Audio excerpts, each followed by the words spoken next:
नमस्कार साथियों, मैं डॉक्टर मुकेश गर्ग। जरा सोचिए में आपका हार्दिक स्वागत है। साथियों, देश के अंदर न्यायपालिका अपने तरीके से अपने सिस्टम को चला रही है।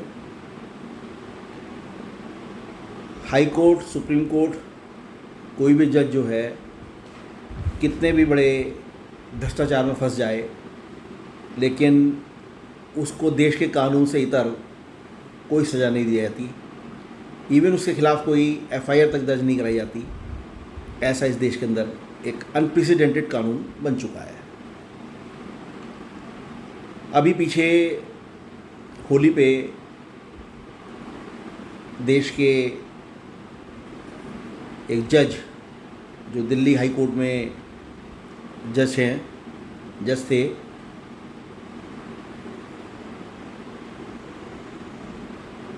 उनके साथ जो हादसा घटा, जस्टिस वर्मा, उनके एब्सेंस में उनके घर में आग लग गई। और जब फायर ब्रिगेड वाले उनके आग बुझाने आए तो वहाँ बहुत सारे बोरों में भरे हुए नोट अधजले हुए मिले। जस्टिस वर्मा ने पहले तो इस केस को 5-7 दिन तक तो इसको जुडिशरी ने दबाए रखा। उसके बाद ये 20-21 तारीख में, होली के बाद, ये केस ओपन किया गया और जस्टिस वर्मा ने क्या कि पीछे उठा लिया कि मैं इस कमरे में जाता ही नहीं था, मेरा था ही नहीं, कोई रख गया होगा इसमें वैसे। उसके बाद उसका सिर्फ एक ट्रांसफ़र किया गया है दिल्ली हाई कोर्ट से इलाहाबाद हाई कोर्ट में। वो भी इसलिए क्योंकि वो इलाहाबाद हाई कोर्ट में ही वो वकील से प्रमोट होकर जज बने थे। कॉलेजियम ने उन्हें वहाँ जज बनाया था। और ना कोई उनके खिलाफ एफआईआर हुई इतने बड़े भ्रष्टाचार की कि पैसा इतना कहाँ से आया, और ना ही उनके खिलाफ कोई कार्रवाई हुई। सुप्रीम कोर्ट के जजेज ने, जो चीफ जस्टिस ऑफ इंडिया हैं, उन्होंने जो है उनके खिलाफ एक इंक्वायरी कमेटी बनाई। उसने अपनी रिपोर्ट दे दी। 3 जजों की कमेटी बनाई थी। रिपोर्ट में भी उनको दोषी पाया गया, पैसा उनका ही बताया गया, लेकिन कोई एक्सप्लेनेशन उनसे नहीं मांगा गया। और सिवाय एक, उन्होंने अपनी रिकमेंडेशन पार्लियामेंट को करके ख़त्म कर ली कि इनके खिलाफ इम्पीचमेंट का जो है प्रस्ताव लाया जाए। साथियों, देश की जुडिशरी की जो ये हालत है, उसके अंदर कहीं भी आम जनता को कोई राहत मिलती नज़र नहीं आ रही।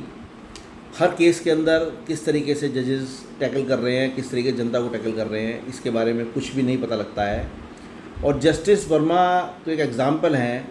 उनके घर से इतनी भारी रकम जली हुई अवस्था में मिली है, पता नहीं किसके पास कितना माल होगा, कुछ पता ही नहीं लगता। इसी बीच में एक घटना और मैं आपको जिक्र करना चाहूँगा।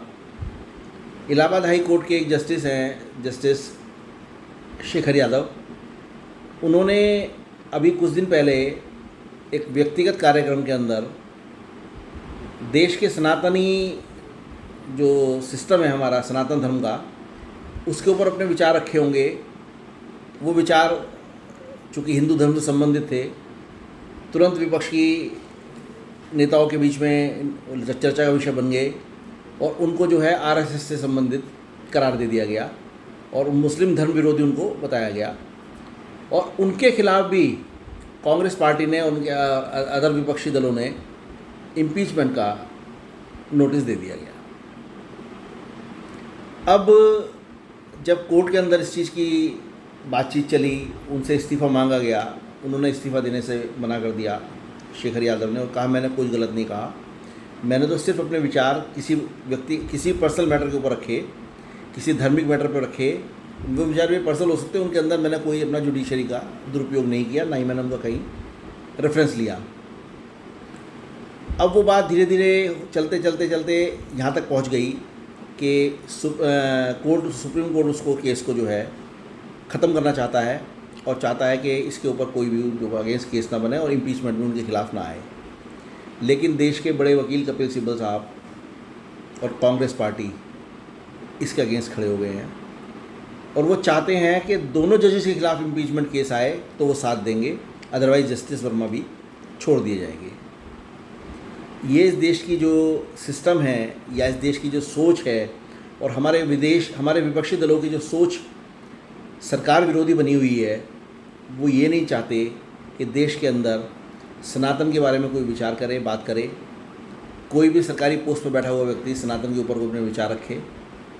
सबको जो है एक लाठी से और डंडे से हाँका जा रहा है और देश के अंदर एक माहौल ऐसा बनाया जा रहा है कि भारतीय जनता पार्टी की जो सरकार है ये पूरी तरीके से मुस्लिम विरोधी है और बाकी सारे दल जो हैं, विपक्षी दल जो हैं, वो मुसलमानों के हितैषी हैं। साथियों, ये जो नैरेटिव तैयार किया जा रहा है, जो ये नैरेटिव बनाया जा रहा है, बताया जा रहा है, इसके रिपरकेशंस आने वाले समय में कितने ख़राब होंगे ज़रा सोचिए। साथियों, मेरे विचार आपको यदि उचित लगे हैं तो कृपया मेरे चैनल को लाइक कीजिए, शेयर कीजिए और सब्सक्राइब कीजिए। धन्यवाद।